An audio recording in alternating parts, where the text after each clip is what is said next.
Over to you, Rana Mataji. Hare Krishna, everyone. Thank you for joining again tonight. We're joined by Niskincina Prabhu. Thank you for coming back. And over to you. Hare Krishna. Hare Krishna, everyone. So thank you for having me on. I think last time I was on like about maybe a few weeks ago. It's a great honor and privilege to be back again as well. And I hope you're all doing well. And yes, I think we just get straight into it. So I know that you've all been doing the Srimad Bhagavatam, going through it session by session. And I think the understanding is every now and again, you'll do like an overview, a summary of a selection of verses. So I remember last time when I was with you all, we did Canto 1, and I think it was chapters 7 to 10 or 6 to 10, something like that. So so now we're going to carry on from there. We're going to go from Canto 1, chapters 11 to 15. And so Dharmendra Prabhu, I guess like last time, like we're talking about an hour, right? Roughly? Correct, but you can... I know, like give or take a bit. Yeah. Sure. No problem. Thank you, everyone. And good to see you, Dharmendra Prabhu and Rohana Mataji. And I know there's some few other familiar faces I can see here as well. So yeah, Haribol. So can I get screen sharing rights, Prabhu? Then because what I want to do then is show the PowerPoint along with the session for the session today. Okay, you should be able to share, Prabhu. Oh, wicked, cool. Right. Rana Mataji, I don't think his host, I can't see it on the screen. Can you see now? I put the PowerPoint on? No, I think you haven't got host rights at the moment. Rana Mataji, if you can just give Prabhuji host rights. Okay, Hare Krishna, Prabhuji, we can see the screen. Okay, yeah, you've got host rights now, yeah. All right. What do you guys see on the screen? The first page of the book Bhagavatam. We see Krishna, the page, Prabhu. Sorry, there's too many people talking at the same time. Sorry, maybe I'll just ask one person. Maybe Induleka Mataji, what do you see? Hare Krishna, I can see Radha and Krishna. I can see Lord Krishna, Lord Shiva on the Anandi, and then Gajendra, and then book Bhagavata. Okay, wonderful. Yeah. That's the one. That's the one. Thank you for that very intricate description. You described every single person on that PowerPoint there. Amazing. All right, cool. Okay, wonderful. Yeah, so we are doing Srimad Bhagavatam now. Obviously, the session I'm doing today is, like I mentioned last time, it's always good to just, as per the etiquette, it's just to give homage and reference to where I'm getting the understandings from that I'm going to try and share with you today, because you want to know that it's coming from a good place, obviously. So obviously, generally when we, as regular practitioners of Krishna consciousness, we strive to listen to morning Bhagavatam classes at the temple. I'm affiliated with the Bhaktivedanta Manor Temple in Watford. Amazing place. If you get a chance, do come down. And there's another one also in central London, Soho. Like these are my local ones. And obviously, I strive to read Bhagavatam each day. Specifically, especially before I do my japa, which is the chanting of the Hare Krishna mantra. I'm sure some of you are familiar with that mantra meditative process, which is probably why you're on this session. Also, I'm also affiliated with this thing called School of Bhakti at the Manor, which is like an educational kind of school where we teach Krishna consciousness, similar to, I guess, the kind of things that we're doing here. And at the moment, I'm actually doing a course on the Bhagavatam called Bhagavat Life with our students at the Manor. And this is based on a course that was initially conceived of by His Holiness Swayam Bhagavan Keshav Maharaj, who's like our kind of, I guess you can call him our resident guru. And he also wrote a book with it called the book Bhagavat as well. So if you ever get a chance, I would encourage you to try and get this book. It's like gives you a summary and overview of the Bhagavatam as well. is not there to replace the Bhagavatam. It's just to give like an overview of it, you know. And so a lot of what I'm going to talk about today is also based on the Bhagavatam, but also the things that I'm discussing with the students in the Bhagavat Life series that I'm doing at the moment. So yes, so today we're going to look at Canto 1, chapters 11 to 15. And before we get started, it's always good, as I'm sure you probably do anyway, is to do some prayers. So the prayers we're going to recite today is actually given by this great personality you can see in this picture. His name is Sanatan Goswami. Sanatan Goswami is one of the preeminent acharyas in our Krishna conscious tradition, going back, you know, about 500 years or so. He was like a direct, you could say, companion and follower of Sri Chaitanya Mahaprabhu. And he wrote a book called the Krishna Lila Stava, which is a collection of amazing, very kind of deep prayers. And actually it's a prayers based on the kind of first 45 chapters of the 10th canto. The 10th canto of the Bhagavatam is considered the creme de la creme of the Srimad Bhagavatam. Of course, you've got a while till you get to that stage because we're still on canto 1, but we have to start obviously somewhere. So yeah, we're going to recite these prayers. And what I'll do is I'll recite the Sanskrit, and then after that, maybe I can ask some of you to recite the English. So we've got here 4 paragraphs.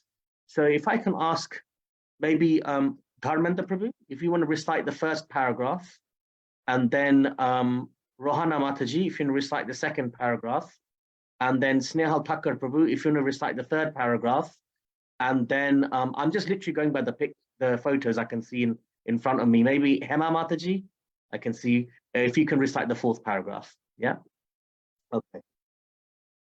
Sarva Shastrabdi Piyusha, Sarva Vedaika Satfala, Sarva Siddhanta Ratnadhya, Sarva Lokaika Drikprada, Sarva Bhagavata Prana, Srimad Bhagavata Prabho, Kali Dvanto Didatitya, Sri Krishna Paravartita, Paramananda Pathaya, Prema Varshaksharayate, Sarvada Sarva Sevyaya, Sri Krishnaya Namastume, Madeka Bandhu Matsangin, Madguro Man Mahadhana, Man Nishtaraka Madbhagya, Madananda Namastute, Asadhu Sadhu Tadayin, Atni Chokka Taraka, Hana Muncha Kadachin Mam, Premna Hrit Kanthayospura. O Srimad Bhagavatam, O nectar churned from the ocean of all Vedic scriptures, O most prominent transcendental fruit of all Vedas, O you are enriched with the jewels of all spiritual philosophical conclusions. O you who grant spiritual vision to all the people of the world. O life breath of the Vaishnava devotees. O Lord, you are the sun which has arisen to dispel the darkness of the Kali Yuga. You are actually Krishna who has returned among us. Hare Krishna. Srimad Bhagavatam, I offer respectful obeisances unto you. By reading you, one attains transcendental bliss. For your syllabus rain pure love of God upon the reader. You are always to be served by everyone, for you are an incarnation of Krishna. Hare Krishna. Srimad Bhagavatam, O my only friend, O my companion, O my teacher, O my great wealth, O my deliverer, O my good fortune, O my bliss. I offer respectful obeisances unto you. Hare Krishna. Oh, Hema Mataji, I think you're on mute.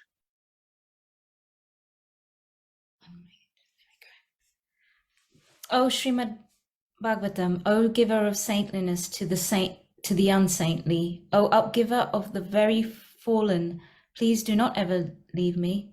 Please become manifested upon my heart and my throat, accompanied by a pure love of Krishna. Hare Krishna. Jai, thank you everyone. Grantharaj Srimad Bhagavatam ki Jai. So yeah, I'll just finish off actually another prayer that goes with it.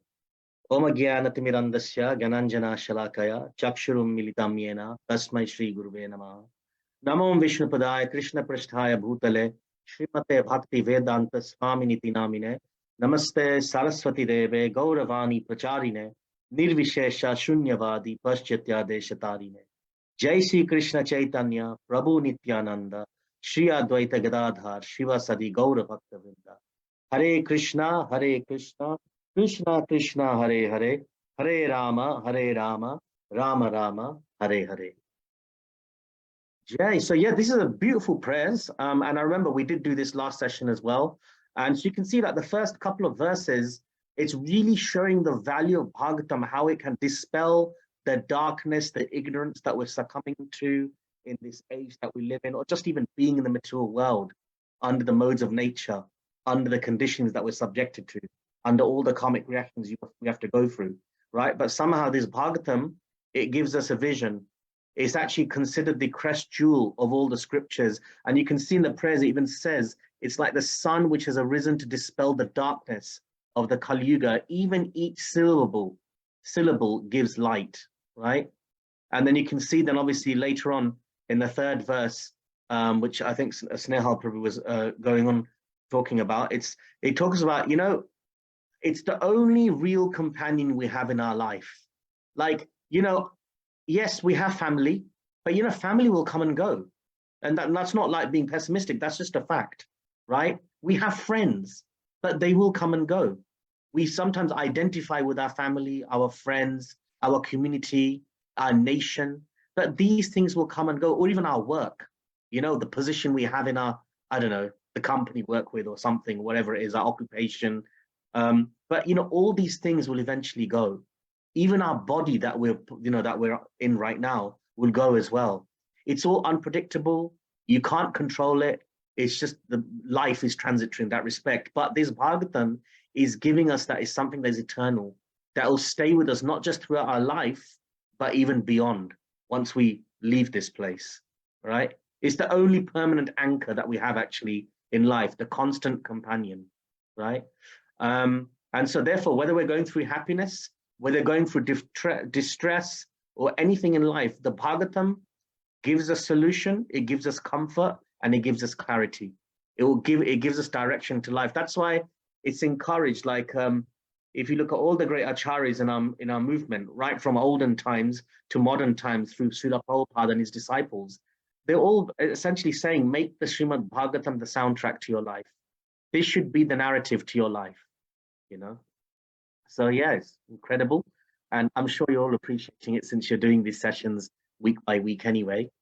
Okay, so just to clarify, I remember last time we finished off, actually technically speaking, we finished off on chapter 11 last time. I know it's meant to be up to chapter 10, but because of like the way I was doing it, we got up to chapter 11 anyway. So just to kind of give a hook from where we left off last time in terms of the summary, we looked at different examples of devotees who were experiencing a deep sense of love for Krishna. We looked at, for example, Kunti Devi, we looked at Uttara, we looked at Arjun, we looked at Bhishma Dev. I don't know if you remember, we were talking about the different challenges they went through and how they all kind of, despite everything they went through, they all experienced a deep sense of love. And we briefly touched on the last bit of this was the devotees of Hastinapur and the devotees of Dwarka and the love that they experienced. And it's interesting because with the devotees of Hastinapur, they were like, their experience of love is actually of a painful sort, but it's still love because it's Krishna leaving Hastinapur. And on the other side, we have Krishna, as you can see in the picture, arriving in Dwarka. So this is like a love of like the devotees uniting with Krishna. So it's said that, on a very high level, love has got different varieties. It's not just one homogeneous thing. There's different gradients and categories of love. And the love that a person has in separation is called Vipralamba Bhav. And the love that you find in union is called Sambhoga Bhav.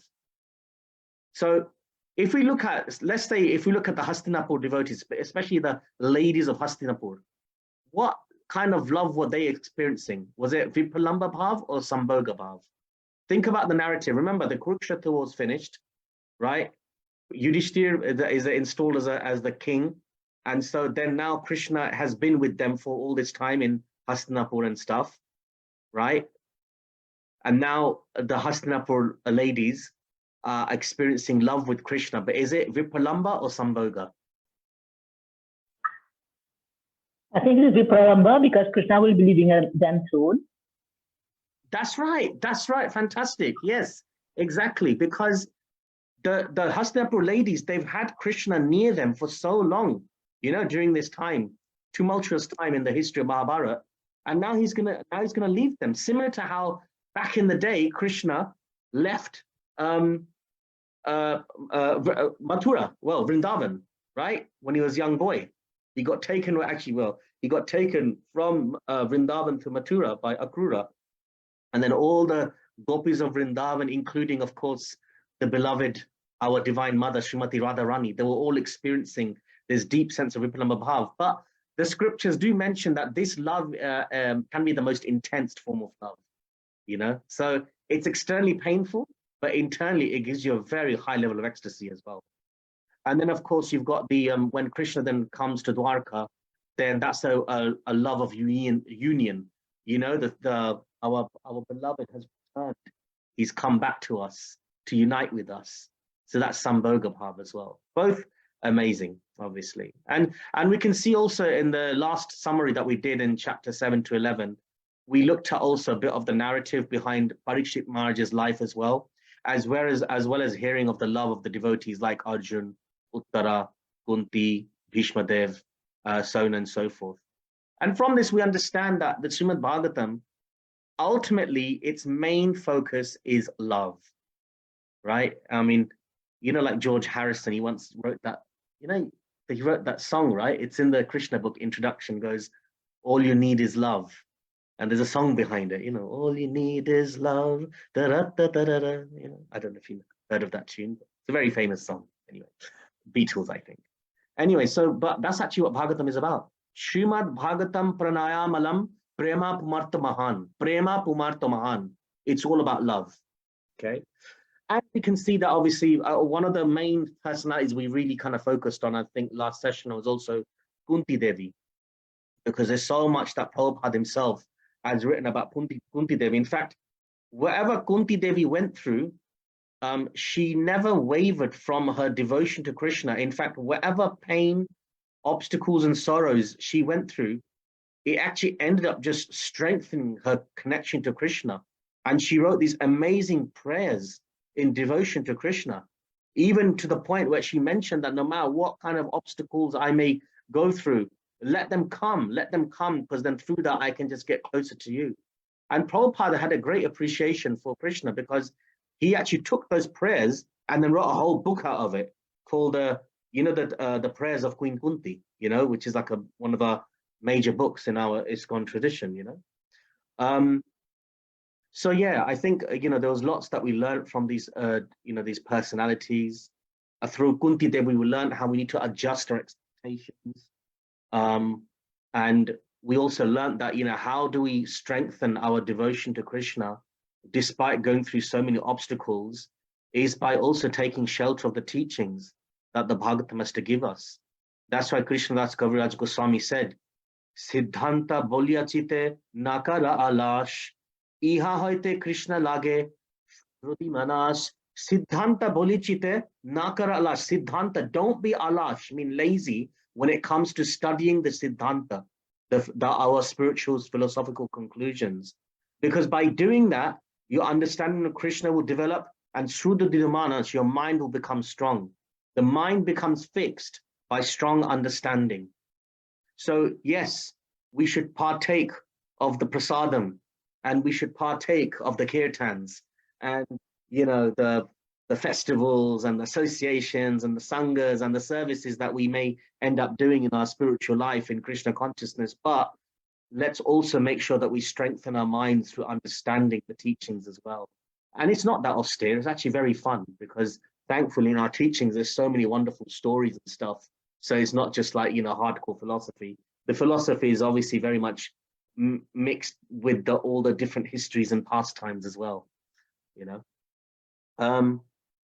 Yeah, so I think like this, Srimad Bhagavatam, it's such an amazing book, and these are the kind of amazing devotees that we kind of finished off on talking about. Before we do go now onto our today's set of chapters, is there any questions or comments?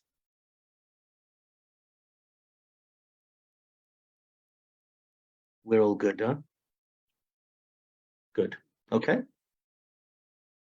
Okay, so just a thing. Srimad Bhagavatam establishes love as the goal. Actually, yeah, this is fine. We don't need to get into too much. We talked about Sambhoga versus Vipalamba and things like that. Okay, so now we're going to look at chapters 7 to 11. Well, we did look at, chapter 7 to 11. And now we're going to look at, obviously, 11 to 15. I guess just to give a bit more overview as well, in the Canto 1, the first 6 chapters are basically dealing with, I'm just doing a recap here, by the way. They're dealing with what is Srimad Bhagavatam, what's the contents, who spoke it, why was it spoken. So, we look at, for example, the sages of Naimisharanya, listening to the Katha given by Sutta Goswami. The sages were headed by Shaunak Rishi. That's one level of conversation. But then that's also based on a conversation that was given by Sukadev Goswami to Parikshit Maharaj on the banks of the Ganga, right? Which, of course, Sukadev Goswami himself learnt from his father, Vedavyas, who also got the knowledge of the Bhagavatam from his guru, Narad Muni. Narad Muni, of course, got it from Lord Brahma. Brahma himself got it from Krishna, right, at the dawn of creation. So we looked at the kind of narrative of how Bhagavatam was talked about. Then, of course, like I mentioned now, the Srimad Bhagavatam goes on to, after chapter 6, 7 to 11, it talks about love of the devotees who've experienced this kind of love and what we can learn from them. And then today we're going to be looking at chapters 12 to 15. And this is going to be going a bit more, I guess it's kind of continuing with the devotees who've experienced love for Krishna, and through that love, how they attained absolute, how they attained the absolute abode, went back to Godhead. That's like the main aim of Krishna consciousness, to break the cycle of birth and death and go back to Godhead, right? And so in this section, there are many examples that are given, like Subhadra, Kunti Devi, Draupadi, etc., who kind of attain the absolute. So we'll look at a few examples of such. And then later, I'm sure in the next summary, whoever does it, they'll be looking at chapter 16 to 19. And this is basically looking at Parikshit Maharaj and how he gets punished. He gets cursed to die within 7 days. And looks at it deals with the events leading him to getting cursed, making his journey to the Ganga, and then how he ended up having this history-making conversation with Sukadev Goswami, which we can benefit from now so many thousands of years later. Okay, so yeah, chapters 12 to 15 is about those who love Krishna and attain the absolute abode. In these set of chapters, it talks about actually the lead up to Parikshit Maharaj being enthroned. So if you remember, when the Mahabharata war finished, the Kurukshetra war, Yudhishthir, the eldest of the Pandava brothers, he then became the king of Hastinapur and ultimately the whole kind of like Kaurava empire, the Kuru empire, which was like dominant empire in the world. But then after that, what happens is then Parikshit Maharaj, how do I explain this? Parikshit Maharaj is Yudhishthir Maharaj's grand nephew, if I may say that.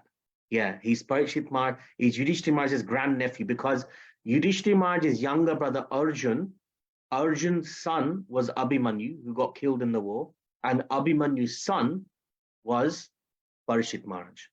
So we're going to look at that, and in this section of chapters, we're going to look at many devotees who left this world, attained the Supreme, and how that is the ultimate goal. Having love for Krishna means that you'll go back to him. Okay. And this is interesting. I like this verse actually. This is on the Bhagavad Gita, chapter 10, verses 10. Now, my apologies, the font did not come up properly here, but I will recite it for you. Tesam satata yuktanam bhajatam pritipurvakam dadami buddhi yogam tam yena ma mupayantite. Beautiful verse, one of the most important verses in the Bhagavad Gita, something that we can all take shelter of and also inspiration from. To those who are constantly devoted to serving me with love, I give the understanding by which they can come to me. That's interesting.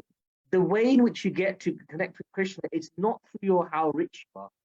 It's not based on how good looking you are.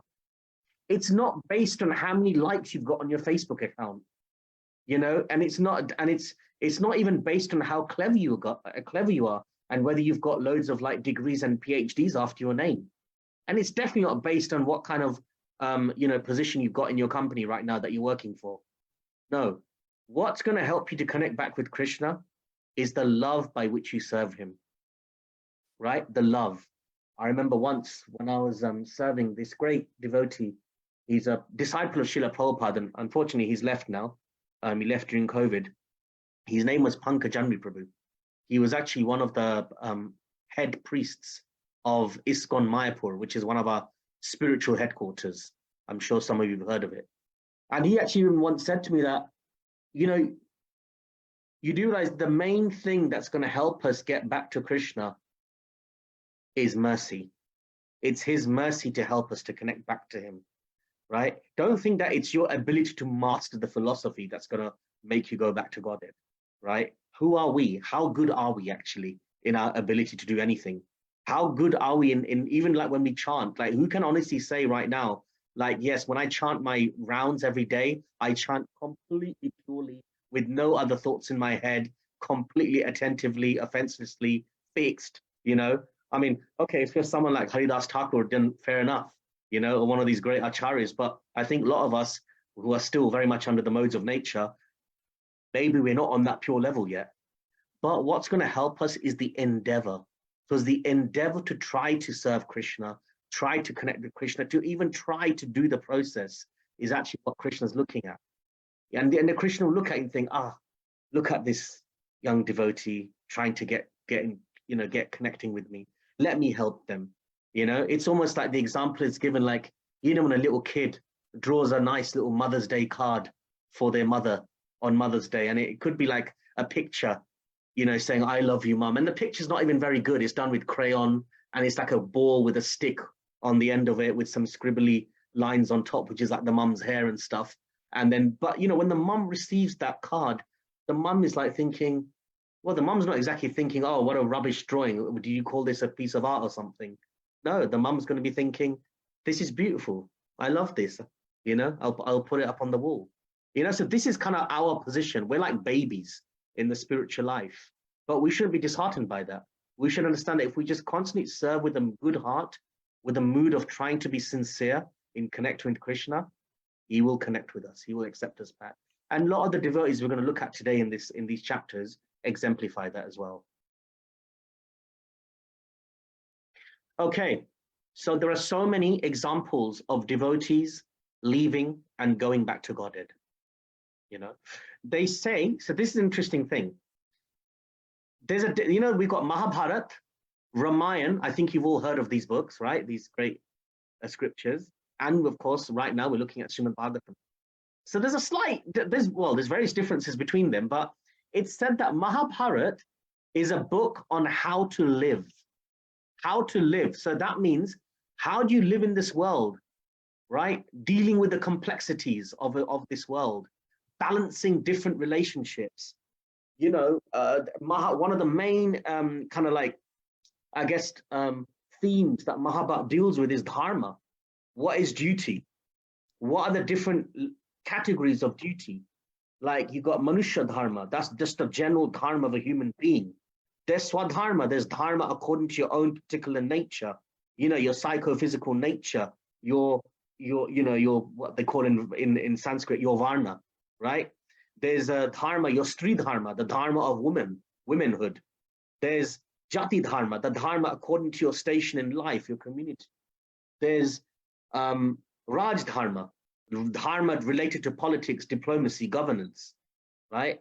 You go a bit higher, you've also got like, well, I mentioned Swadharma, but then you've also got things like Nitya dharma.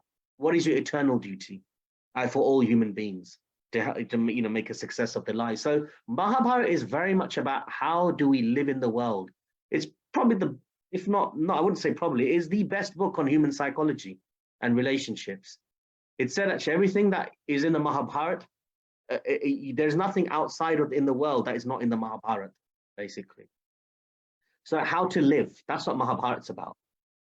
Then you've got Ramayana. If Mahabharata is about how to live in the world, what do you think Ramayana's about? Any ideas, anyone? Ramayana is to give us, to give the king how to rule, to be like Sri Ram. He was Maryada Purushottam Ram. He never crossed the boundaries.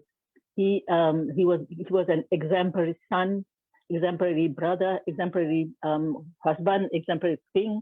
Give examples how to live life. Indulekha Mataji, I think you are informed today. I've noticed you've been actually firing off all the right answers today. I can see, yeah, brownie points for you all along. Yeah, that's perfect. Absolutely. Ramayana is basically how to lead. And like you mentioned, Ram is Maryada Purushottam, the ideal human being. Purushottam, right? Purush means the man, and Uttama means, the highest, the superior, right? So we're following in his footsteps, how to be a leader, a ruler, a king, husband, wife, all of those things. So Mahabharata is how to live in the world. Ramayana is how to lead in this world. So then Bhagavatam, what is Bhagavatam about? Someone maybe share. Indulekha, I know you probably got the right answer for this as well, but maybe we can give someone else, if anyone else wants to venture a guess. How to leave this world. Yes, perfect. Yes, how to leave. Thank you, Hema Mataji. So Bhagavatam is about how to leave in perfection, right? We may have many duties in this world, many missions in this world, many goals, but actually, every single one of us, no matter who you are, where you're from, all of us actually only have one goal, really. And that is how to leave this world in perfect consciousness. So Bhagavatam says, Janma Labha Parapumsam. The ultimate gain of your life is the fruit of your Janma, right? The ultimate gain of your life is the fruit of your Janma, your birth. And that fruit is determined by, at the end of your life, what are you thinking of? Right? In Bhagavatam it says, Antakale chamameva smaran muktva kalevaram ya prayati madbhavam yati nastyatra samsaya.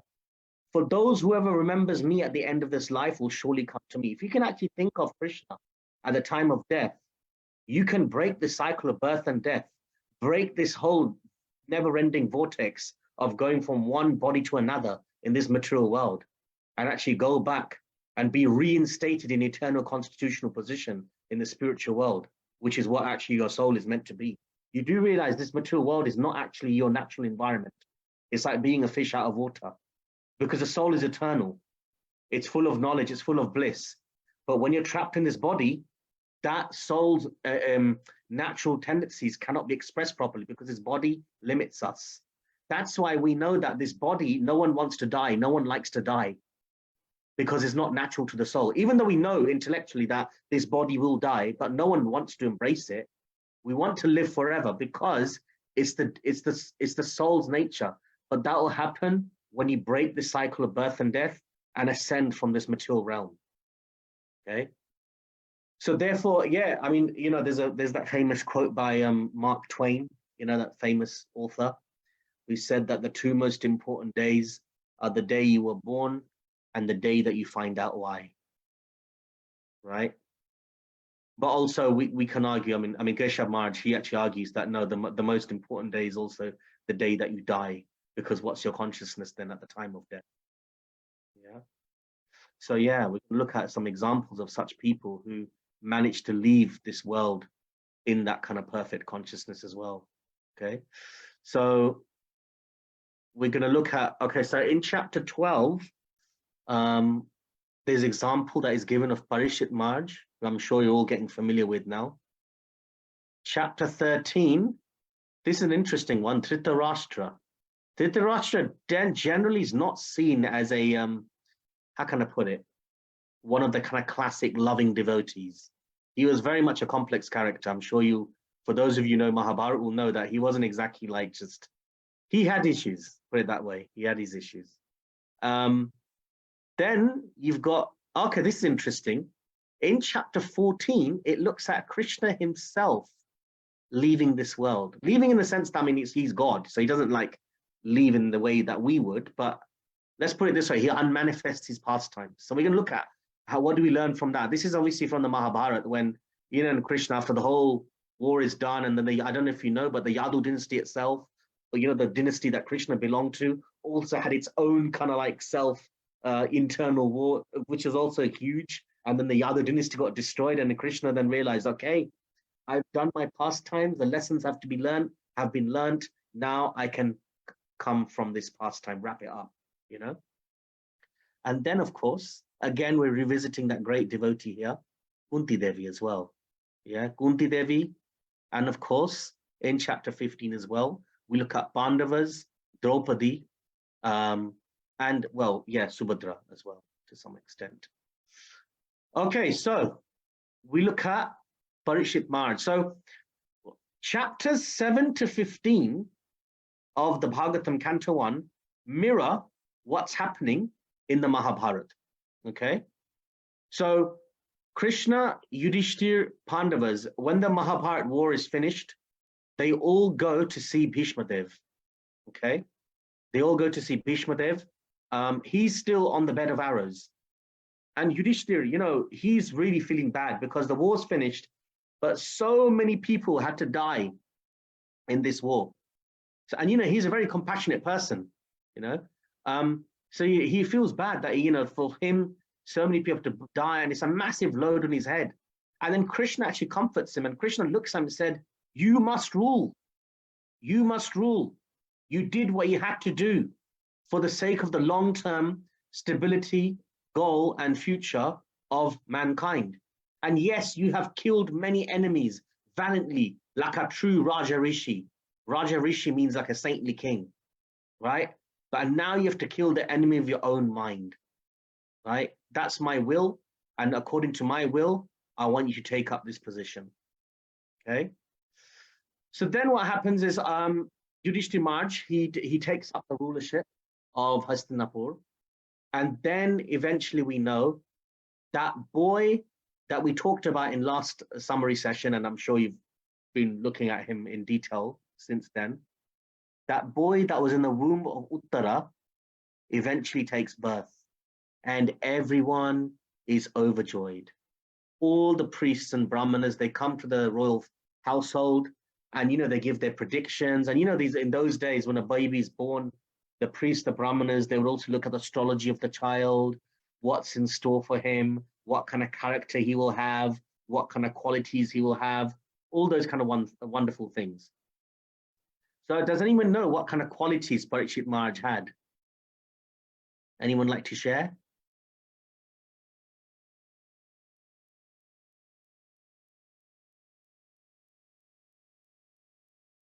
Hazard a guess, maybe? He was a good listener, Prabhu. He was, oh, yes, okay. He was a good listener.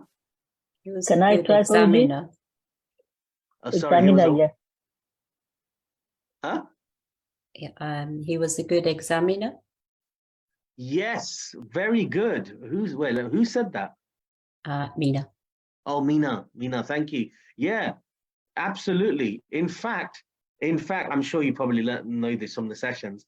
His name, Parikshit, the word pariksha, it comes from the pariksha, which means exam, right? To examine, because since he was born, do you remember like in the previous sessions, we learned how when Ashwatthama threw that Brahmastra at Uttara's womb, and then Krishna came in to save Parikshit Maharaj, that was the first darshan that Parikshit Maharaj had of Krishna whilst he was still a fetus in the womb of his mother, right? And he was so struck by seeing Krishna, obviously, naturally speaking, right? That since that time, from the moment he saw Krishna and from that point onwards, for the rest of his life growing up, he was always searching for that vision. And he's examining everyone around him. Who's Krishna? Is he Krishna? No. Is he Krishna? No. Looking at all the great personalities that he's living with around him, around the world. Basically, his whole life was basically a goal to find Krishna, to rekindle that original vision that he had. So he's examining everyone. Yeah, so thank you for that.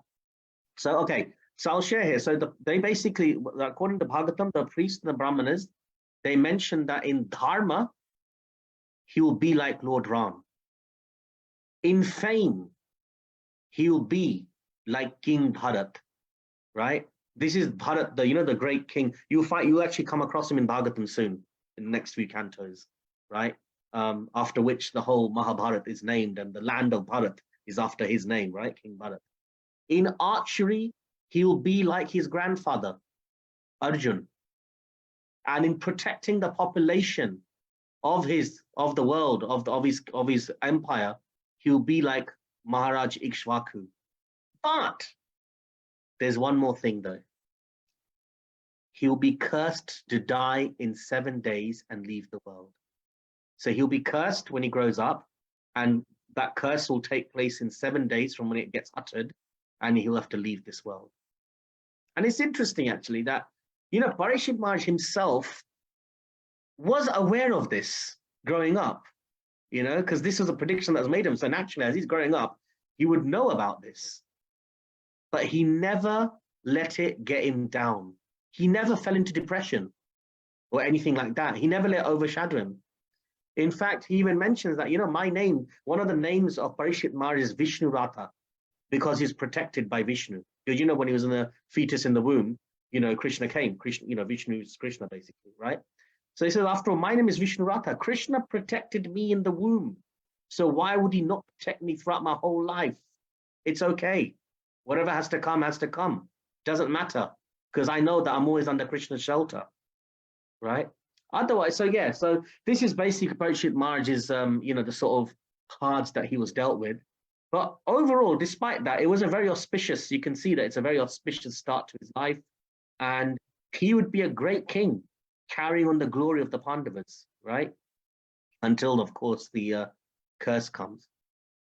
So with Parikshit Maharaj, we learn obviously the lead up of how this happened. So later on, and I don't think it's going to be in today's session, but maybe when you eventually get to chapters 16 to 19, you will learn about details about how Parikshit Maharaj's curse came about, how he led his life as a king, but also how he perfectly let it all go when the time was right, and how he made the perfect departure from this world, and how he nourished, purified, and immersed his mind in the right thing when the time was right for it, So we'll look at that in more detail later. Actually, I'll share one thing. It said actually that in Vedic culture, a king is meant to leave this world in 2 ways. One way is by dying on the battlefield, right? Is considered a glorious death. The other way, what do you think? Actually, let me ask you guys, what do you think the other way is? The other ideal way for a king to leave this world? Is it Samadhi? Yes, okay. It's Samadhi in the sense that they renounce the kingdom and they go towards working towards Samadhi, self-realization. Yeah. So this is kind of interesting because there's a bit of a contrast with the modern world we live in. What we generally find in the modern world is, worst case scenario, you get all these people who come to power, and you see in many parts of the world, once they get into power, they never want to leave it. Like all these crazy dictators and things like that. That's it. They're going to be in that position for as long as they can milk it. And even if they're completely gone way beyond whatever they can achieve, and, you know, have already peaked and now going down, and the country's going down with them. So it doesn't matter. I'm going to stick with this position, right? But even in those countries where, let's say, a ruler, because let's say it's a democratic system where they have to leave after their tenancy, even if they come out of that power, they still try to be involved in the political landscape of their country, isn't it? Like they want to maybe get a place on the advisory board who are advising the king or the prime ministers, or they'll go around the country and doing all these seminars and workshops on the political future of the country. So their mind is very much still in that area. They're not letting go of it. Even if they physically have had to let go, they're not mentally letting go of it. You can even say, even with a lot of companies, you know, when a person resigns as chief executive, right, they will still maybe try and sit on the advisory board of governors, the trustee board for that company, or they'll end up just whiling away their last days, like playing golf and stuff like that. You know, it's like, don't know what to do. Sometimes it's almost a depressive situation for people when they retire because they don't know what to do with their life. They feel they've left their purpose, but not according to the Vedic system. Vedic system means once you do your duty, now you can fully immerse yourself in self-realization. Best thing to do. That's why kings, that's what they used to do. Okay, so Parishut Maharaj is an excellent example of that. Okay, anyway, and now in chapter 13, we're looking at Dhritarashtra. Okay, so the story continues to Dhritarashtra. Yudhishthir was actually ruling now. Remember, the war's finished. You know, the Kurukshetra war. Yudhishthir is now the king of Hastinapur. And it's interesting that even though Dhritarashtra, right, right, he had tried, actually, you know, I won't go to that picture just yet. Yeah, even though Dhritarashtra had tried to kill the Pandavas so many times, in so many evil scheming ways because of his son Duryodhan and you know, Shakuni, the uncle of the you know, the Kauravas, right? Still, what was Yudhishthir's mood towards Dhritarashtra? He accepted him into the kingdom, he took care of him, and even after taking the kingship, he gave position to Dhritarashtra as a chief administrator in the kingdom. He maintained him. This just shows Yudhishthir Maharaj's magnanimous quality. He was so noble. So he was maintaining Dhritarashtra. And it said actually that, you know, it just shows the contrast in their character. Yudhishthir Maharaj was at that time performing many different sacrifices to increase the power and the glory within his kingdom. And still he was doing it with a heavy heart because all of the people that died in the war. There's one case where he performed one yagya, like a sacrifice called the Ashwamedha Yagya, which would lead to a lot of wealth and a lot of land that he could gain. And even after gaining all of it, he actually went to Vedavyas and said to him that, you know, after attaining all of this, I still feel heavy. I still feel guilty about what I've done to attain this, even though it was never his fault, right? So then he actually says to Vedavyas that, you know what, let me give all my wealth and land to you. So then Vedavyas actually accepted. He goes, well, you know what? I'm a Brahmana. So therefore it's my duty to accept this in charity. Then once he accepted it from Yudhishthir Maharaj, then he looked straight back at Yudhishthir Maharaj and then said, but you know what? As a Brahmana, what am I going to do with all this wealth and land? I tell you what, let me give it back to you now. So when he got it back from the Brahmana, I find, you know, Yudhishthir Maharaj felt a bit pacified that, okay, I feel better because you know what? I got it as a gift from a Brahmana. Anyway, so this just shows you a bit of his character, but we can see that he was maintaining Dhritarashtra. And this is where, in this chapter, we have a very important incident that happens in Dhritarashtra's life. Probably you could say the most important incident that happens in his life. Vidura, his brother, decides to come back into Dhritarashtra's life. So I think those of you familiar with Mahabharata will know that there's a personality called Vidura. For me personally, in Mahabharata, I mean, obviously apart from Krishna, obviously, but he's probably one of my favorite personalities, actually, favorite characters. So he was a son of a maidservant. He was Dhritarashtra's like half brother, right? Because they were both kind of begotten through Vedavyas, actually, right? From the same father, but they had different mothers. So because he was a son of a maidservant, he was never really treated like royalty, like Dhritarashtra and Pandu, you know, the royal brothers. Yeah, he was seen in a slightly lesser way, even though he was the wisest out of all of them. You know, and he was a brilliant counselor, brilliant advisor, very intelligent.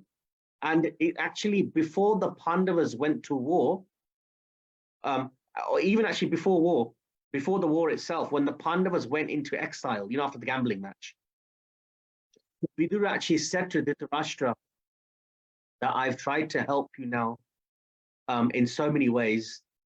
Now, I'm going to tell you this right now. Before any further damage is done, give the Pandavas back their kingdom, right? For God's sake, Dhritarashtra, brother, give the Pandavas back their kingdom. And Dhritarashtra, do you know what he said? He goes, Vidura, your instructions are like lightning. They light up my consciousness. And it makes so much sense and everything is so clear. But you know what, my dear brother? In a flash, darkness overcomes me and I fall into illusion again. So even though you're giving me so much good advice, I can't take any of it. And this is basically Dhritarashtra's problem throughout his whole life, you know? And then Vidura, he was getting exasperated. He actually looked at Dhritarashtra and then he started actually speaking even strongly, you know, actually really like having a go at Dhritarashtra for his stupidity. And it was at this point that Duryodhan, so you can now, this is where this relates to this picture you can see here. Duryodhan, he overhears Vidura really giving it hard to Dhritarashtra. And he can't stand it. He never liked Vidura because, you know, Vidura is a really good, righteous person. And, you know, Duryodhan was evil, right? So he actually looked at Vidura and said, you son of a kept maid servant, your whole lives, you've done nothing but supported the Pandavas. You've done nothing to help us. You should get out. You should be tossed out of this palace.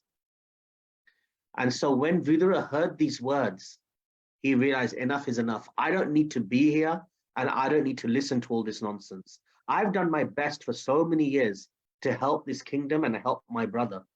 But if this is what it's come down to, I have to actually stand here, listen to it, I am going to leave. And he actually saw this as a sign from Krishna. He left the palace, but what did he do? A great personality, if they go, let's say if they have an upheaval and they get put into a different position, they don't lament about what they lost. They see, okay, what opportunity can I get from this place? You know, from this new situation that I'm in.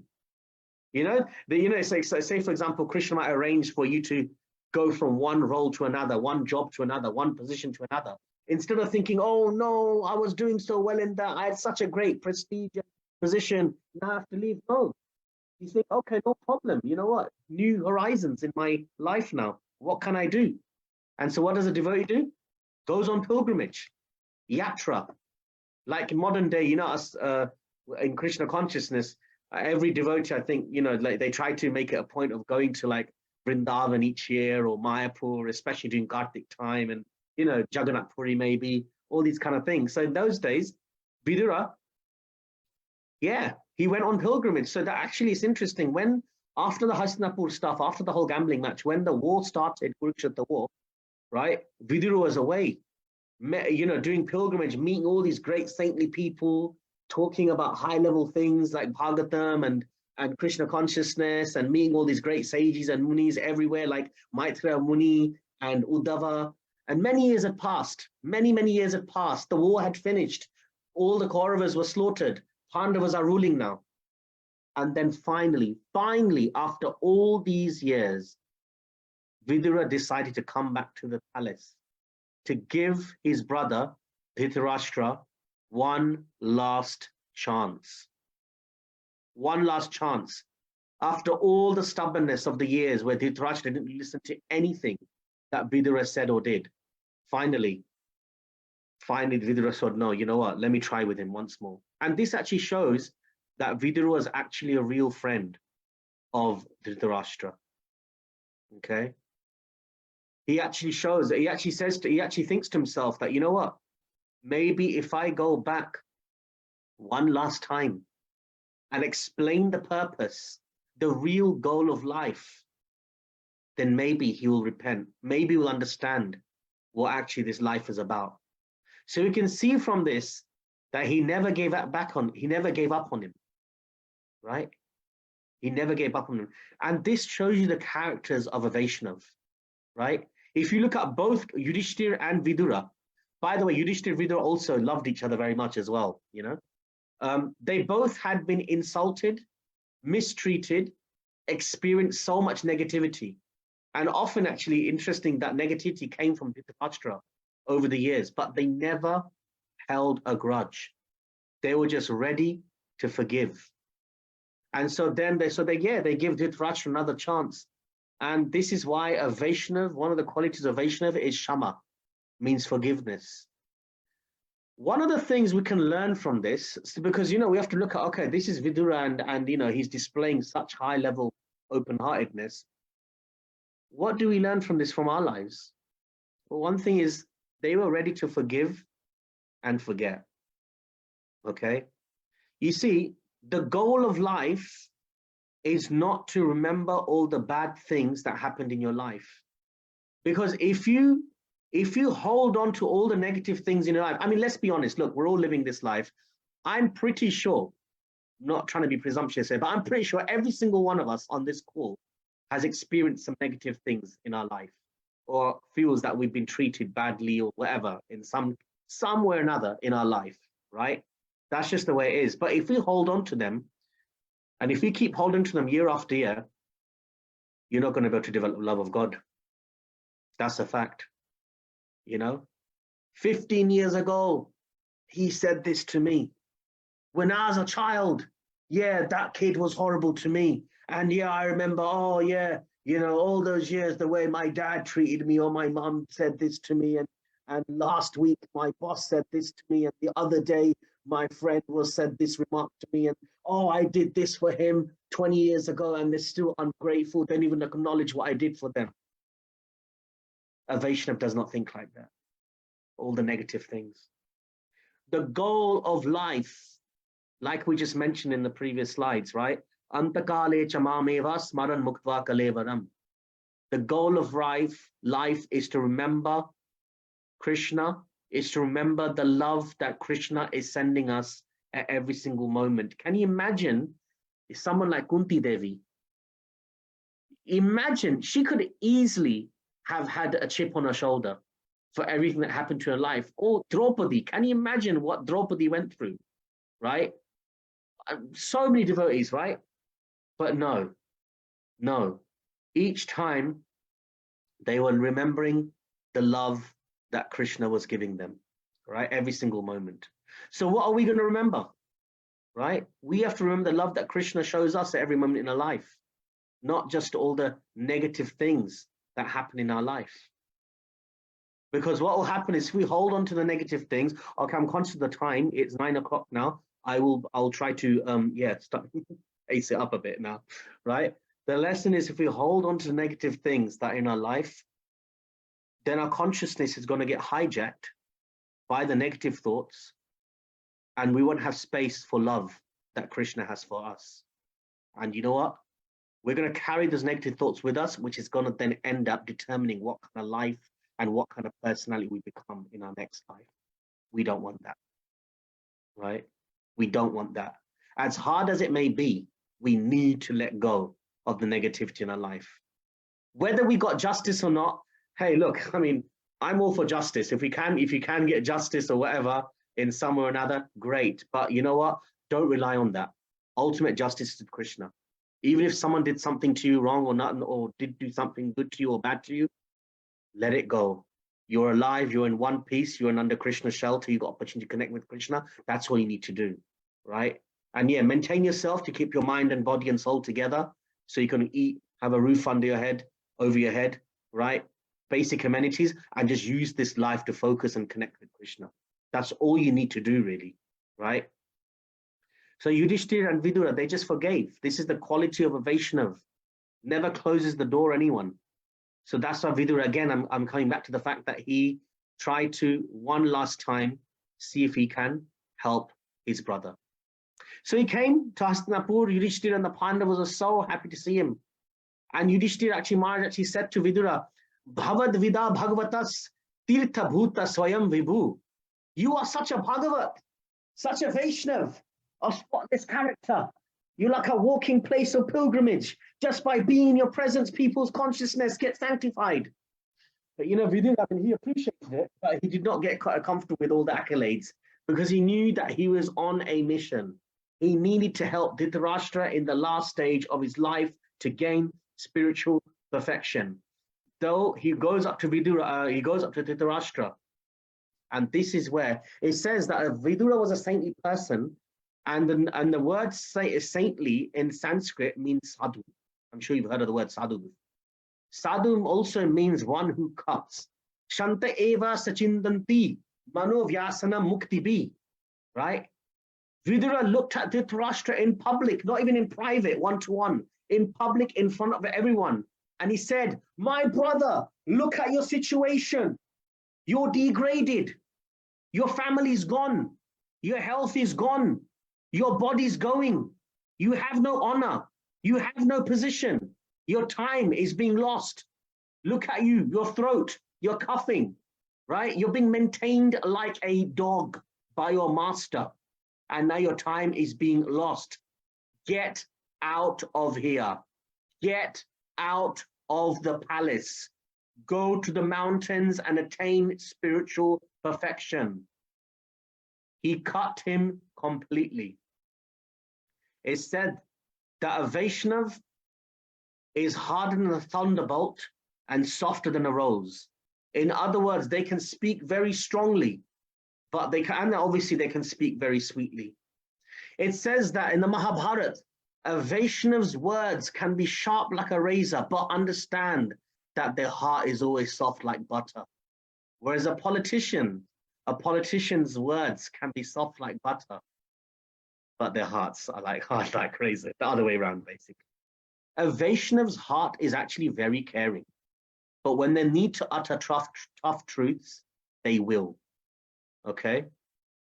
So it's interesting. So Vidura, I mean, he exemplifies what is a real friend. So according to Rupa Goswami, it says that a real friend has got 3 qualities. Number 1, sajatiya. Sajata means a real friend is someone who's like-minded. A real friend knows you. That's sajatiya. Number 2, snigdha. Snigdha, like sneha. You know, I'm sure in Hindi, you know, the word sneha is there, right? A real friend loves you. So there's intimacy there.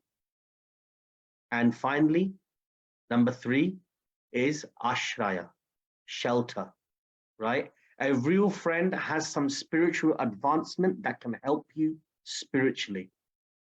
Vidura was a real friend of Dhritarashtra. He had all these qualities. He was speaking for Dhritarashtra's benefit. And after Dhritarashtra heard all of Vidura's words, he told the Pandavas, I need to go away. I need to spend some time in seclusion. He went away for some time. 1 week, 2 weeks, 3 weeks, 1 month. 2 months passed. Pandavas, they did not bother, they did not want to interfere with Vidura, Dhritarashtra, or Gandhari. One day, it came to the day of Shraddha. Everyone knows Shraddha, right? You know, the special day where you honor your deceased relatives and loved ones and things like that.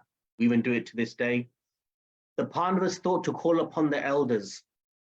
And yet when they went to their quarters, because, you know, they didn't want to interfere with them all this time because they said that they wanted to be in seclusion. No problem, stay in seclusion. We will not bother you. But it's Shraddha. We gotta bring them, you know, it's Shraddha ceremony. They realized that they were not in their quarters. And that's when Yudhishthira realized, no, they've left. They had just left, and Yudhishthira was beside himself.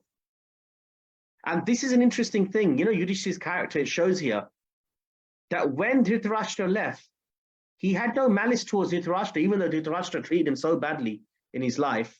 He was thinking, did I do something wrong? This is the character of Vaishnav. And at that point, Narad Muni came and he said, don't worry, Dhritarashtra and Gandhari, on the advice of Vidura, have now gone north to the mountains of the Himalayas. Yudhishthira, mark my words, 1 month from now, his body will burn up and self-immolate as he focuses on the absolute in a mystic trance, showing what needs to be done at the end of life. Okay? So according to the Vedic tradition, at the end of life, panchas udam varanam bare, at a certain point in life, once the kids grow up and the duties are done, one must lead a life of renunciation. take up what is called vanaprastha. As you get older, you're going to have to give up anyway. Dhritarashtra exemplified this. And through that, because of the mercy of a pure devotee like Vidura, he also got delivered as well, even though he wasn't exactly perfect, shall we say, in his life. We can see that even in Parikshit Maharaj's example as well. What did he give up? He gave up. It said he gave up 8 things actually, Bhagavatam mentions. Number 1, Atma, his body. Number 2, Jaya, wife. Number 3, Suta, kids. Number 4, Agara, palace. Number 5, Pashu, his facilities like horses, cavalry, elephants. For us in the modern day, it could be like our, I don't know, cars and, you know, whatever, jewelry and things like that. Number 6, Dravira, treasury, his wealth, his bank balance. Number 7, Bandhu, right? Social circle, your friends. And number 8, Raje. Raje means Raj, your kingdom, right? Every householder has to think about this. Because there's a good chance that if any one of these 8 things comes back into your head, you may need to come back into this world. This is why in the Bhagavatam it says Vanaprastha is so important. So it is something for us to think about in our own way. How do we move into this situation at some point in our lives and think about our own spiritual development? Okay. So, yeah, we don't need to dive too much into this stuff right now. Okay. So we're almost there. I don't have that many slides left. The next point is then, okay, now we're looking at chapters 14 to 15. We're almost getting there now. Yudhishthira, although not feeling great, as we know, on Krishna's order, continues to rule. Okay? Then one day, Arjuna has the desire to go see Krishna. Now, if you remember, Krishna left Hastinapur to go back to Dwarka, right? You know, we discussed that at the beginning of the session. So Arjuna decides to go to visit Dwarka, his best, dear, most well-wisher friend. We know that Arjuna is like everything, you know, Krishna is everything to Arjuna. I mean, you know, the whole Bhagavad Gita was spoken by Krishna to Arjuna, right? Whilst this is going on, Yudhishthira was still ruling in the kingdom, right, in Hastinapur. A few weeks went by, a month went by, a couple of months went by. Then Yudhishthira starts seeing some bad signs in the environment. What did he see? 3 things. He saw physical things. These are called like nimitta gyan, right? Huge winds, wolves howling. The crows were extra loud. Thunder. Twitching of the body, you know, the eyes flickering, the arms flickering, you know, all that kind of stuff going on. He saw signs of degradation in the society. People were arguing with each other more. They were criticizing each other, cheating each other. This means that Kali Yuga is coming. And then Yudhishthira was remembering Gandhari's curse. So Gandhari made a curse that just like he said it to Krishna, she said it to Krishna, that Krishna, you're the ultimate controller. You could have avoided this war from happening, but you allowed it to happen. So just like you, because of under your observance, my entire family dynasty has been destroyed. Similarly, in years from now, your dynasty will be destroyed. Krishna could have overturned it, but he thought, you know what, let her curse come through. She's done chastity, she's done yoga perfection. Let the rewards of that come through. Anyway, knowing all this, Yudhishthira was looking at all the signs around him and he thought to himself, why has not Krishna come back? Eventually, eventually Arjun comes back. Sorry, Yudhishthira Maharaj is thinking, why hasn't Arjun come back? Not Krishna come back. Why hasn't Arjun come back from Dwarka? Just by looking at Arjun's face, when Arjun came back to Hastinapur, Yudhishthira Maharaj realized something terrible has happened. He starts asking questions, but what he does is he asks, you know internally what something bad has happened, but you don't want to face it, so you ask other questions. Like he starts asking Arjun like questions like, "Oh, is everything okay? Did you eat okay there? Was the food not good? Is everyone's health okay? Was there something wrong with the journey?" And Arjun's like, yeah, all that's fine, all that was fine, because he couldn't face it. Then eventually, Yudhishthira Maharaj realizes that he has to face the truth. So then eventually asked, has Krishna left the world? And Arjun could hardly speak. He was overwhelmed with emotions. And at that point, he actually talked about what happened at Prabhashetra. So this is where basically, you know, when Gandhari's curse came to be, where the whole Yadu dynasty destroyed each other. So when Krishna saw the Yadus all destroying each other, that's when Krishna realized that, you know what, my pastimes have been done here. Now I'm ready to ascend. Krishna, during the Mahabharata pastime, was on earth for 125 years. He gave his association to Vrindavan, Mathura, Dwarka, Hastinapur, Vaikuntha-lok. But now he wanted to go to Badrikashram. This is up north in the Himalayas. He gave instructions to his messenger Uddhava to send message to the sage of the Badrikashram that I want to leave here. And that's when he arranged for his Jara Leela. Jara Leela meaning that when he was once he was in Badrikashram, he is resting there and he had one foot on top of the other. As he was doing that, there was a hunter in the vicinity who saw his feet and it looked like the tip of the nose of a deer and thought, that looks beautiful, I'm going to shoot. As he shoots, it hits Krishna's feet. Jara comes over and he's thinking, oh my God, I can't believe it. I've just shot this, Krishna in his feet. He was completely devastated. And Krishna reassured him and Krishna said to him, don't worry. I arranged for this to happen. I've engaged in my Leela to facilitate for me to now leave. You don't need to feel guilty, And like that, Krishna ascended from this realm. Now, sometimes people actually say, you can see this question on the slide, that doesn't Krishna's departure from this world prove that he was an ordinary mortal? No. So in the Bhagavad Gita, chapter 15, verse 15, it mentions, Sarvasya chaham hridisha nivisto matashmitir jnanam apohanabja, right? From me, I'm situated in everyone's heart, and from me comes remembrance, knowledge, and forgetfulness. Forgetfulness. Now, this is an interesting word. We know that remembrance comes from Krishna. He will give us knowledge from the heart. Why would Krishna give us forgetfulness? For those who don't want to acknowledge Krishna's divinity, no problem. I'll give you all the reasons, logic, and arguments in the world not to believe in me. Right? So for those who want to believe that, yeah, I'm immortal, no problem. Even though this is very logical, because if you look at Krishna's pastimes, he's done incredible things. He's been attacked by more deadlier things than an arrow to the foot. I mean, even a normal human being sometimes can survive with an arrow to the foot. Krishna's even gone into the hellish planets to rescue his guru's son, who was taken by Yamaraj in the land of death, right? He's destroyed so many demons when he was a little baby. An arrow cannot kill Krishna. Krishna utilized Jara to orchestrate him to leave this world, So for those who not want to believe, then he deludes them, but it's part of Krishna's plan. And we can see throughout Krishna's life that it's actually not materially possible for him to be killed, but he can use anyone he wants for him to want to leave this place. Okay. So like this, we can see how Parikshit Maharaj left this world and attained the absolute, how Dhritarashtra left this world and attained the absolute, and even how Krishna himself goes back as well.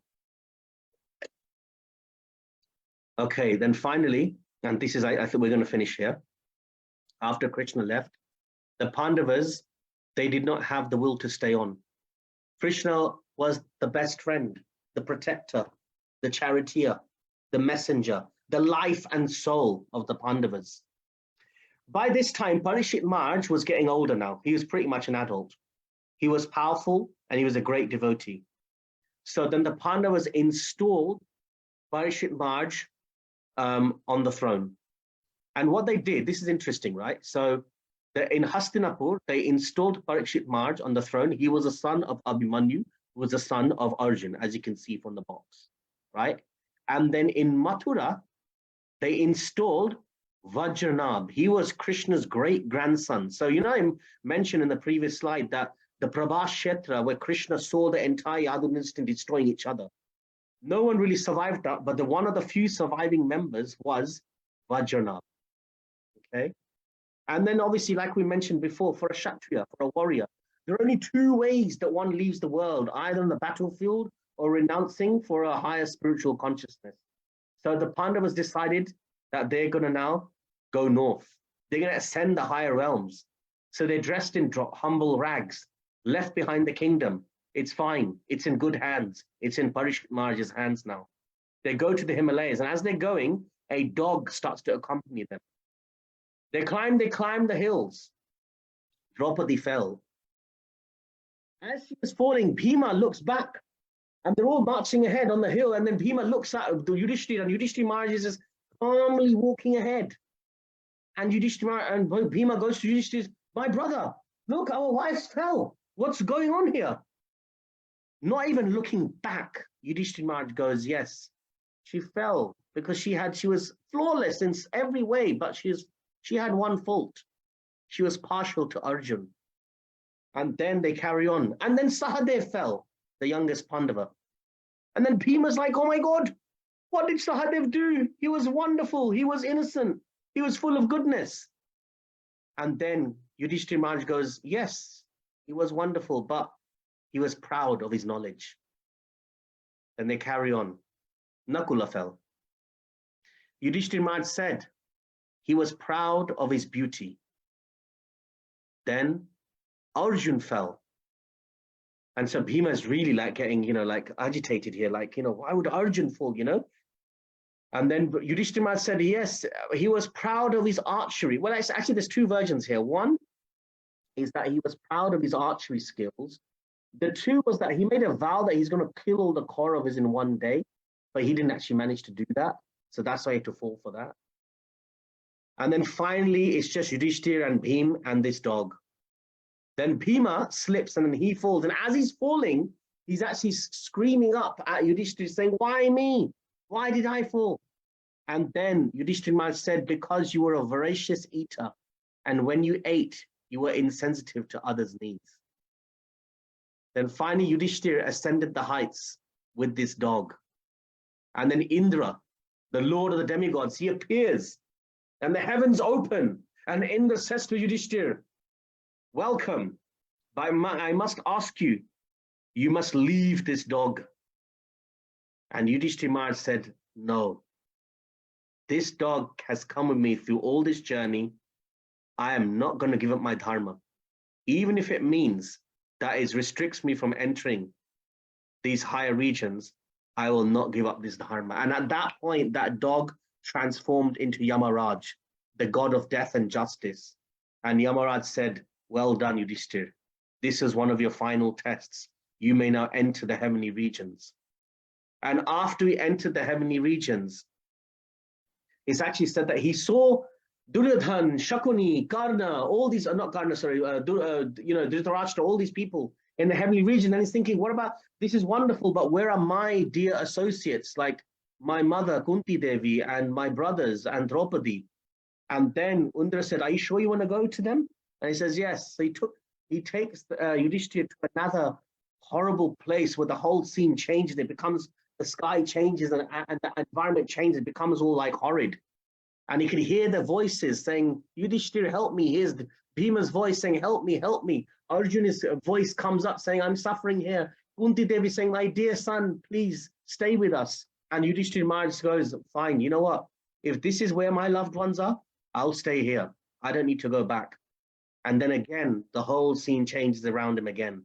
And then finally, Indra says to me, now you finally passed your final test. And from that point onwards, Yudhishthira doesn't just stay in the heavenly regions, he goes and reaches the supreme destination.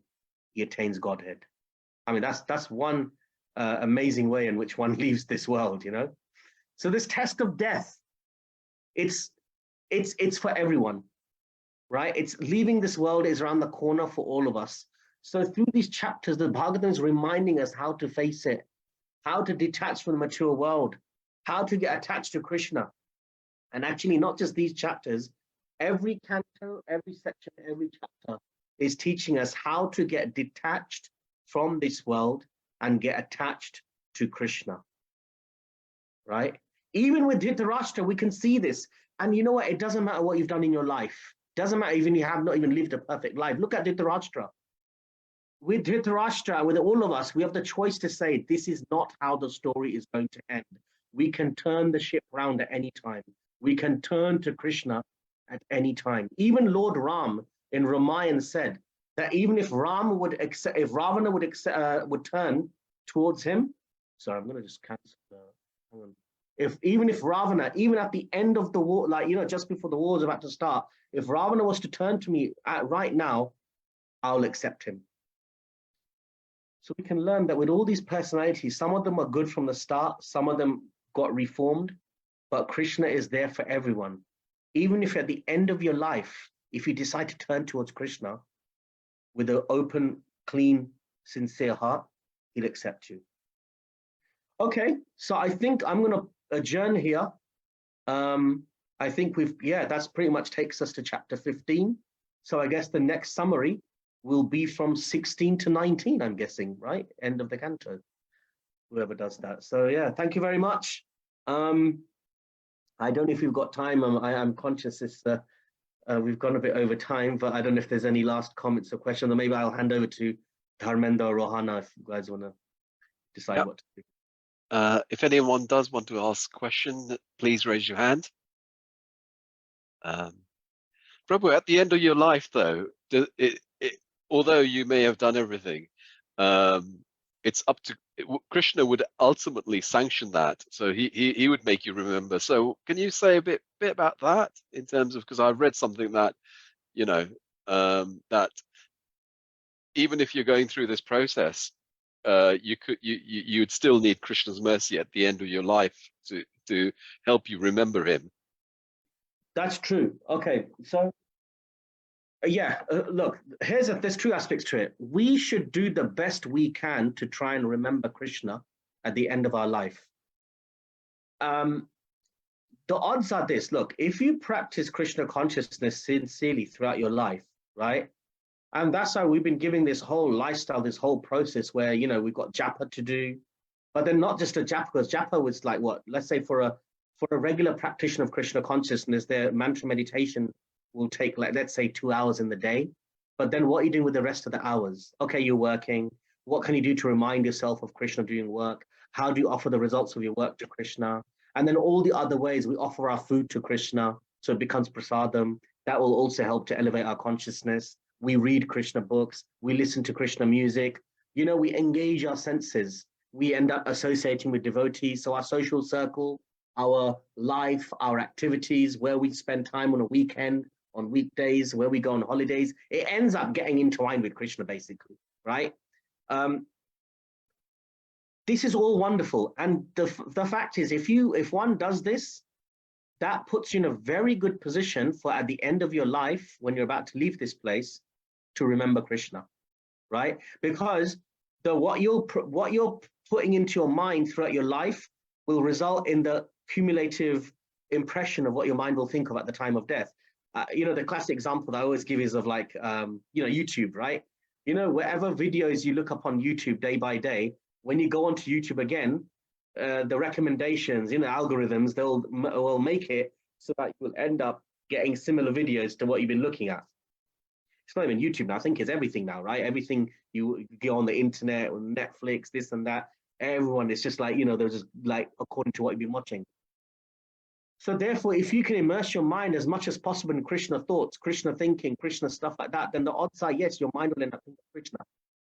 However, there is also a good caveat here, not a bad caveat, in that death is such an intense experience, and it is painful. It can be painful, as the scriptures know. Well, we don't even need the scriptures to know that. We know death is a painful experience, right?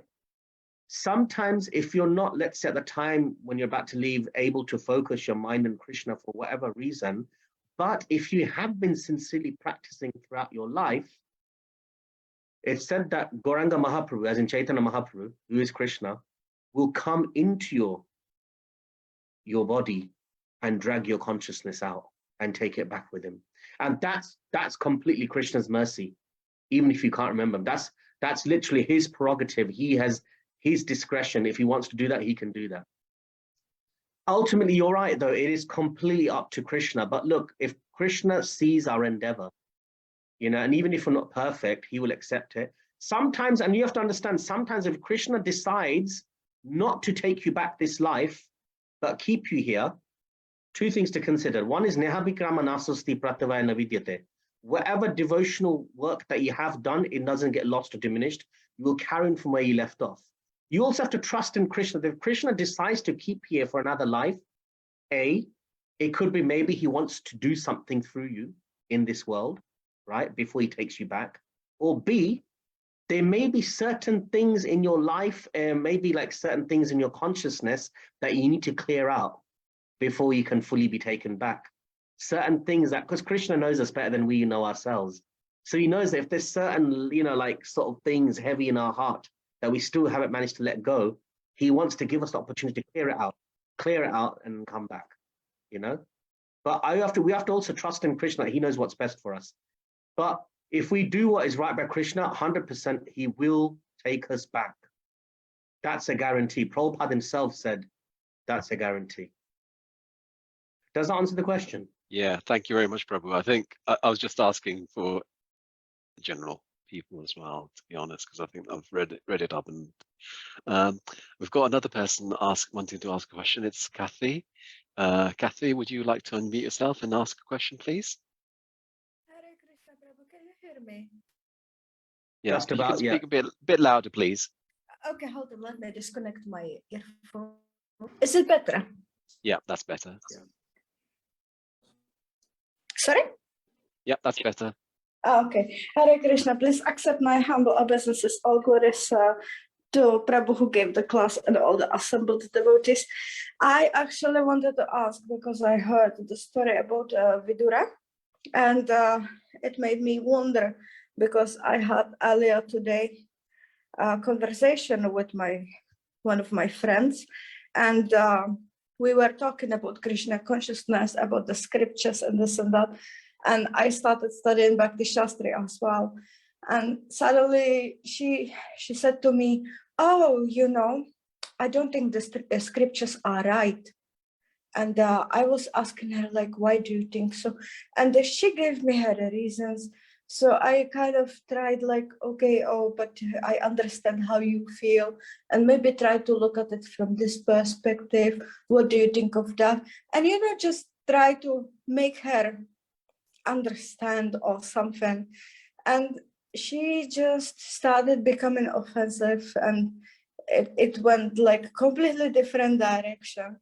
So I was thinking about Vidura because he didn't give up on his brother, but it makes me wonder where we should give up, or should we not give up as well, even if the other party is offensive to not to me, but like to the Shastra, and say, for example, to the Goswamis, say like Shukadev Goswami. I used him as an example, and she was so offensive towards him. So it makes me wonder where we should stop, or if we should just continue and that's it, just let them do whatever they want. Because I was thinking like, okay, she's been offensive now, I don't want her to make more offenses, I should stop. So I just wished her a nice day. Then she sent me a message of some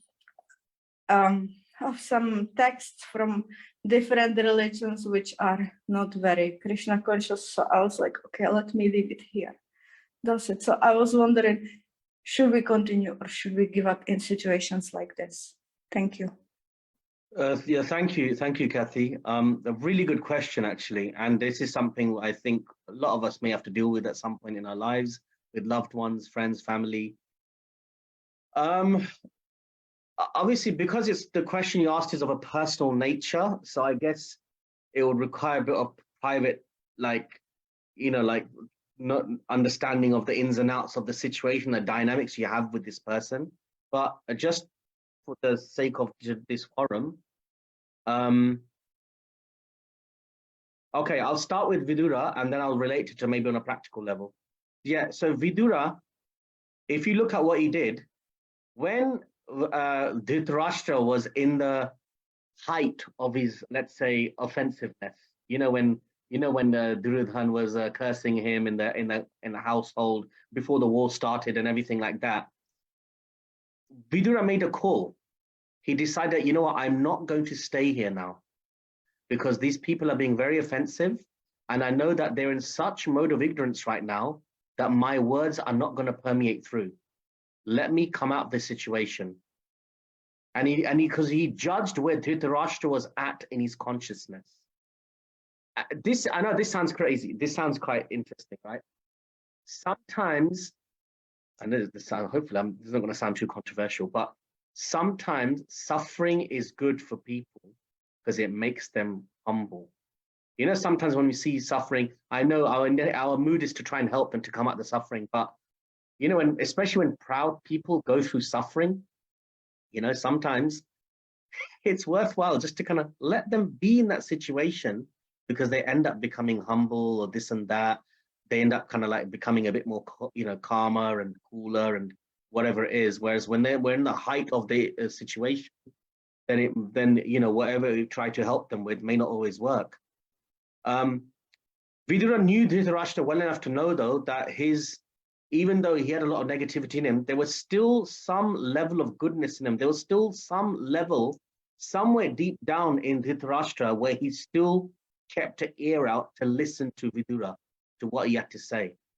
So Vidura knew that in time, when everything blows over, when Dhritarashtra is in a more of a vulnerable position and probably more humbler position, then I will come back and I'll appeal to his intelligence there, which hopefully would have been a bit more purified. Okay. So now there is a contrast here. For example, if you look at Vibhishan and Ravana in the Ramayana, they're in a similar position, because Ravana, also brothers, but Ravana was also very negative towards Ram, and Vibhishan tried to make him see reason. But the difference is here, Ravana did not listen to Vibhishan at all, did not even pretend to want to listen to Vibhishan, or gave any opportunity to want to listen to Vibhishan. And as days went by, his hatred towards Ram just grew and grew and grew and grew. So Vibhishan realized that, okay, he's so much in his negativity that it's too much for anything to permeate, at least in this life. I'm going to come out of this and take shelter of Lord Ram, and whatever Lord Ram wants to do with him, let him do it. So in terms of relating it to your specific situation, I think if this person is your friend, I mean, you mentioned that they're a devotee, that's okay. Whether a devotee or not, it doesn't matter, because devotees do go through ups and downs. They go through crisis of faith, this and that. There could be lots of personal reasons why they're going through what they're going through and why they're developing this mindset. I think for you, you need to think carefully. Is it worth me trying to combat her accusations right now, even if I philosophically prove her wrong? Is it going to actually change her heart? Because sometimes when people accuse, oh, this Krishna consciousness is not like this or it's like that, they're not talking from an intellectual position. They're talking from an emotional position. So even if you intellectually defeat them, if they're emotionally agitated, it's not really gonna work, Sometimes what they need is, especially if they're going through crisis of faith, is sometimes you just be a loving, accepting friend to them. Just accept them for who they are and love them for who they are, even if they're going through different things. And you don't need to necessarily talk about Krishna consciousness with them right now, because you don't want to obviously facilitate for them to talk negative about Krishna consciousness.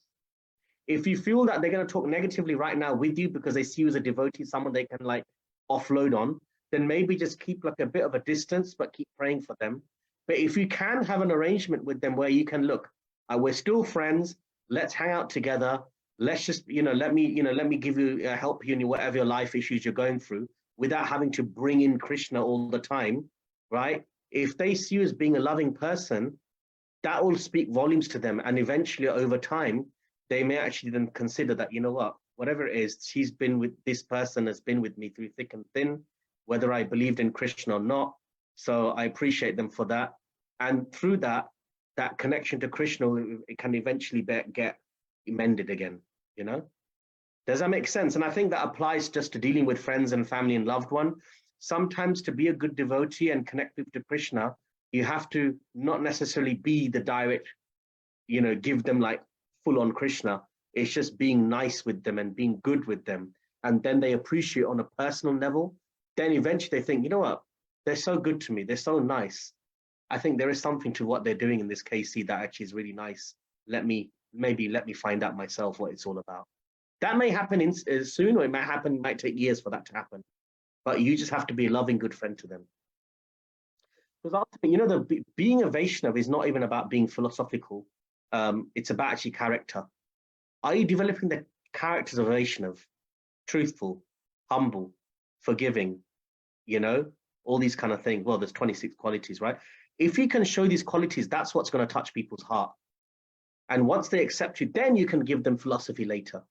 But going straight for philosophy to defeat them, saying, no, whatever you're looking at is wrong, and whatever you're saying about the Goswamis is wrong, and this and that, I don't think that's going to work right now with these in this situation. I hope that makes sense. Yes, Prabhu, thank you very much. Hare